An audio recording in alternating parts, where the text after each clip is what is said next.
Here are the crypto top headlines covered in this video. Solana ETFs hit major roadblock after SEC rejects Cboe's 19B-4 filings for spot SOL products. Next, Ethereum exchange balance hits record low, signaling potential price explosion. Also, Tether mints another $1 billion of USDT on Tron network. Welcome to Crypto Top Headlines, where there's no clickbait thumbnails or titles, and no speeches on my opinions, just bringing crypto's news to you. I would greatly appreciate it if you would click on the like and subscribe buttons, as well as the notification bell.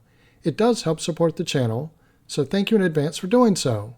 Now, on to these headlines.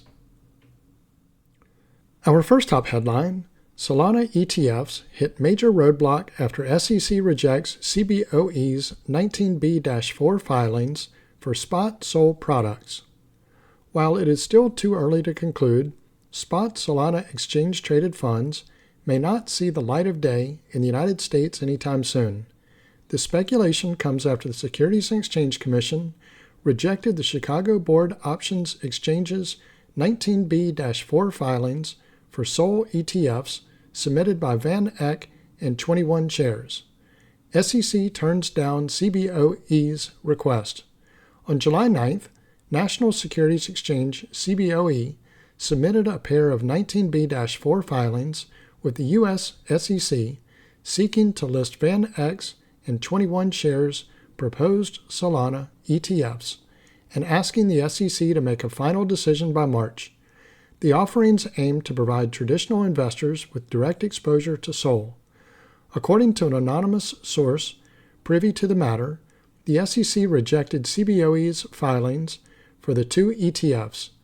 As a result, they were removed from the Cboe website, sparking speculation about the status of the proposed investment funds. For those unaware, exchanges like NASDAQ and Cboe file rule changes 19B-4 to list new ETFs on behalf of prospective issuers. If put in the Federal Register, the clock starts on the SEC's approval process. Issuers like Van Eck and 21 shares are responsible for the prospectus S-1. But with the SEC denying the 19B-4 forms, they never reached the Federal Register, and the process toward a potential green light or rejection did not commence. Sources claim the SEC's rejection followed discussions with would-be issuers about the regulator's concerns over SOL's potential status as an unregistered security. SOL ETF still in play. It's worth noting that Van Eck thinks SOL is a commodity similar to Bitcoin and Ethereum. This belief is informed by evolving legal perspectives where courts and regulators have begun to recognize that certain crypto assets may function as securities in primary markets, but behave more like commodities in secondary markets. Van Eck's head of digital assets research, Matthew Seigel, explained, "We remain committed to advocating this position alongside our exchange partners to the appropriate regulators," he added. Notably, Van Eck's S-1 form for its SOL product is still visible on the SEC's filing system, EDGAR, and Seigel clarified that it remains in play. Meanwhile, the first Solana-based exchange-traded fund is on track to go live in Brazil. Roughly 2 weeks ago, the Brazilian Securities and Exchange Commission, or CVM, approved the investment vehicle. As iCrypto reported, the SOL ETF is in a pre-operational phase, so it has yet to be approved by the Brazilian Stock Exchange, B3.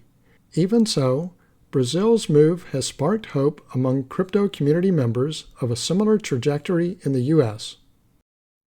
Let me pause here for a moment. If you're getting value out of this video, please click on the like and subscribe buttons as well as the notification bell. Our next top headline, Ethereum exchange balance hits record low, signaling potential price explosion. Ethereum has endured a turbulent August with its price falling by approximately 23% over the past month. The situation reached a low point on August 5th when ETH dropped below $2,200, sparking panic among retail investors before its price rebounded. Notably, this recovery can be partly attributed to substantial fund outflows from spot exchanges.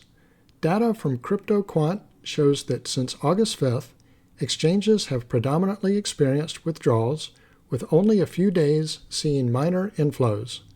As of Tuesday, August 20th, Ethereum's exchange balance has reached a historic low, falling below 10% for the first time ever, surpassing Bitcoin. Currently, exchanges hold 18.78 million ETH, worth approximately $50 billion, down from 21.3 million ETH on the same day last year.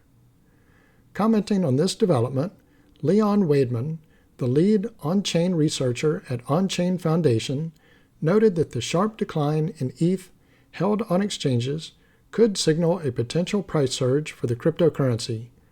When demand for ETH picks up again, it's likely that the price will shoot up, tweeted Wademan. Analysts are also closely monitoring other metrics that could signal a positive shift in Ethereum's price trajectory. Barak Kesmisi from CryptoQuant highlighted a recent turn in the taker-buy-sell ratio, which has become positive, indicating a resurgence in buying activity. Additionally, the pundit noted that the open interest, or OI, metric in ETH futures reached a record high of $13 billion in June 2024 and decreased to $7 billion following a market correction. While a return of leveraged players is necessary for a significant upward movement, he emphasized that current data suggests a gradual improvement in buyer strength. These on-chain metrics may indicate we are in the late stages of Ether's correction. Current data shows that buyers in Ether are gradually regaining strength. However, time will tell whether this is a temporary rebound or the start of a strong rally led by the bulls, he wrote. Meanwhile, analyst Cent identified a crucial support and resistance zone between $2,900 and $3,000. He anticipates a bearish retest in this range, but suggests that a breakout above $3,000 could push Ethereum toward 3,300 to 3,400, signaling a potential bullish trend. Conversely, he cautioned that failure to hold this support could lead to further declines. In addition, analyst CryptoBullet remained optimistic about Ethereum's future despite recent price struggles, suggesting that Ethereum may consolidate around current levels before launching into a significant rally towards $10,000 in the next market cycle. ETH was trading at $2,608 at press time, reflecting a 1.13% surge over the past 24 hours. Our next top headline: Tether mints another $1 billion of USDT on Tron network. Tether mints $1 billion of USDT on Tron, pushing its total tokens minted in the last year to 33 billion.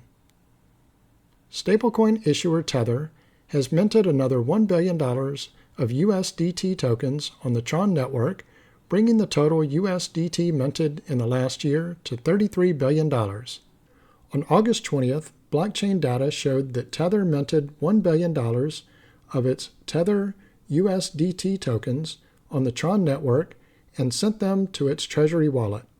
According to the on-chain analytics platform Look On-Chain, the Tether treasury wallet minted $33 billion in stablecoin tokens in the last year.